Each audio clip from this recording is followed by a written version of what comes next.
How are you today? I'm good, Elliot. How you doing? I'm good too. So this week, FinCEN, in the rush to meet its year-end deadlines, sent for publication in the Federal Register a request for information and comment called an RFI, and it's requesting comment on, and there's 25 questions that they lay out, which you and we'll talk about a few of them, about kind of the overall state of and ways to streamline, modernize, and update, those three words are quote, the anti-money laundering and countering the financial terrorism regime of the United States. So the Bank Secrecy Act as broadly as you can think about it. I assume you saw that.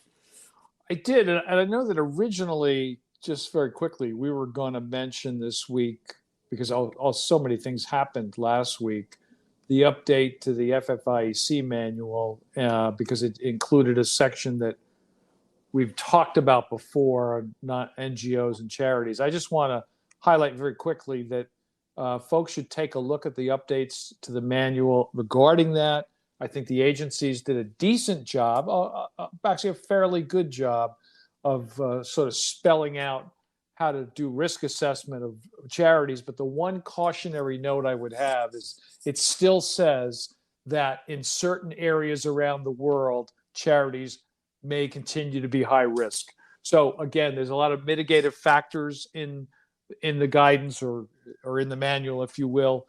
And I sort of wish that phrase wasn't in there, but in general, I thought they did a pretty good job. And so when folks get a chance, go to the FFIEC website and look under BSA AML manual for those updates. But yeah, going back to your point, one of the things that this AML law that was signed in January focused on was looking at the infrastructure in a number of different ways. And this was almost considered a catch-all, this section, Section 6216, I think, that requires FinCEN to report to Congress after they do what they're calling this review of the BSA regs and guidance. So there's a lot of opportunity here, especially for those in our community that like to complain, to be very specific about improvements, redundancies, and all sorts of things. So I obviously did see it. Think there's a great opportunity for all of us here. We definitely should take advantage of it. Yes. So there's a lot of background. There's actually a reasonably nice, concise history of the Bank Secrecy Act going all the way back to 1970. For those people who are have someone new working for them who doesn't know anything about the Bank Secrecy Act, it wouldn't be bad to hand them those 2 pages, and at least they'd have the timeline.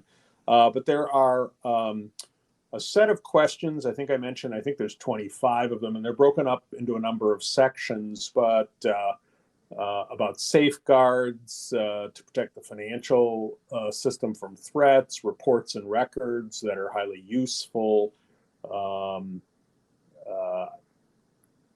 identifying regulations and guidance that might be outdated, right, or do not promote a risk-based regime, which is interesting. The risk-based issue has been one that you and I have talked about together, not necessarily on our podcast, but we've been talking about it for 20 years, about whether or not the way the regulators actually examine insured depository institutions really allows them to do risk-based. So there's lots of opportunity to comment there.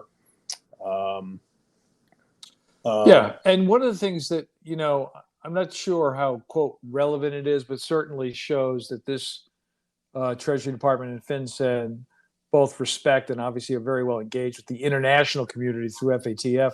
There's a section that says to identify regs and guidance that they say do not conform to international standards to combat financial crime. So that's an interesting ask, frankly, and I'm curious how people will respond to that. But that certainly is an area that I hadn't seen before. It makes sense because we're obviously an active member of FATF and sort of help drive the themes and the strategies there. But to take a look at it, I guess it's looking at the evaluations of U.S. and other countries and where are there gaps in our country's laws and regs that don't conform their words to the international standards.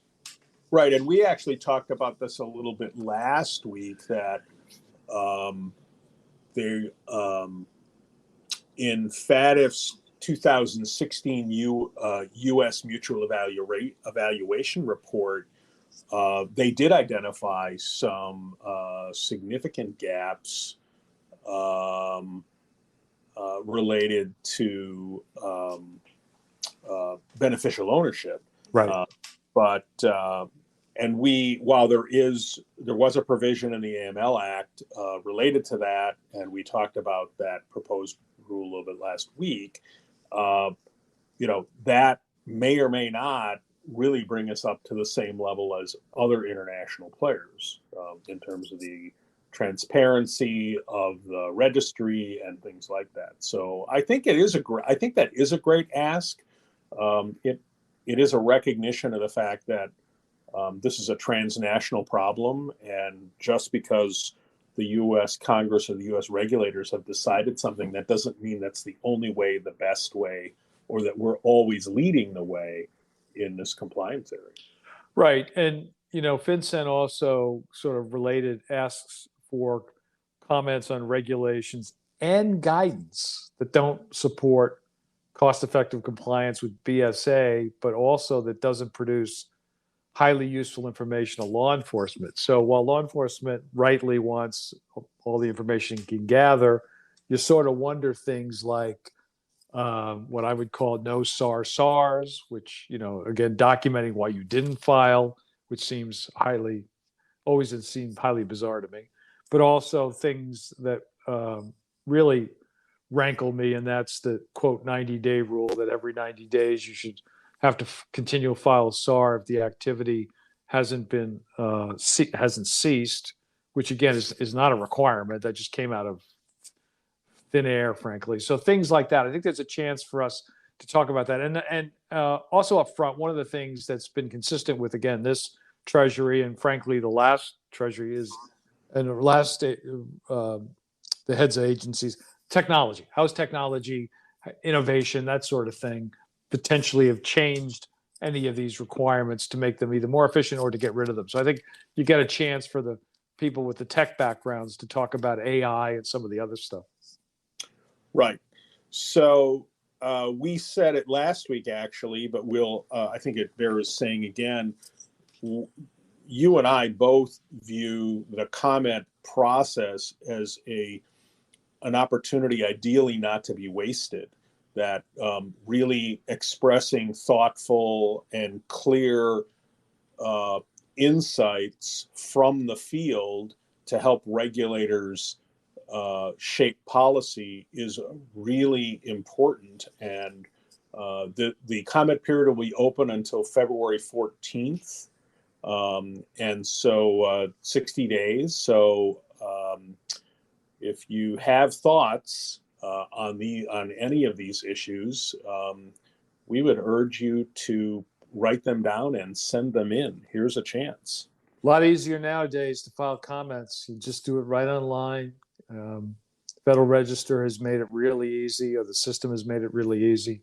So, and then you can see what other people have said too. So maybe you want to build off of what others have said in terms of commenting. That was something you didn't have the ability to do years ago, and you can do that now. So that could even make your particular comments even stronger when you see someone else has made a similar point and you want to build off of that. Right. So as we wrap up here, I'm going to do the shameless plug for our next webinar, which is January 27th. And we'll be talking about how analytics can help your financial crimes compliance program. And John, I'll let you do the one about podcasts. So just in terms of podcasts, we mentioned last week, I was able to sit down with Chief Jim Lee from IRS. This week, we are posting another conversation we've had that's on the Women in AML site. A brand new staffer working for us, Judith Berenci. I think you'll find her background really interesting. And there's also some other ones on there that we've posted in the past couple of months Always, if you have people that you'd like us to interview or topics or themes, reach out to Elliot and the team or send me an email. We're more than happy to make those changes or to pursue those folks or those topics. We'd love to be able to do that. Okay, John, you you have a great rest of the week. You and I are going to be off next week, but we will post an archive edition at the end of next week. So watch for that. And then we're going to be off the following week as well. So you'll get 2 archived editions, and then watch for us again with new podcast on the 7th of January in 2022.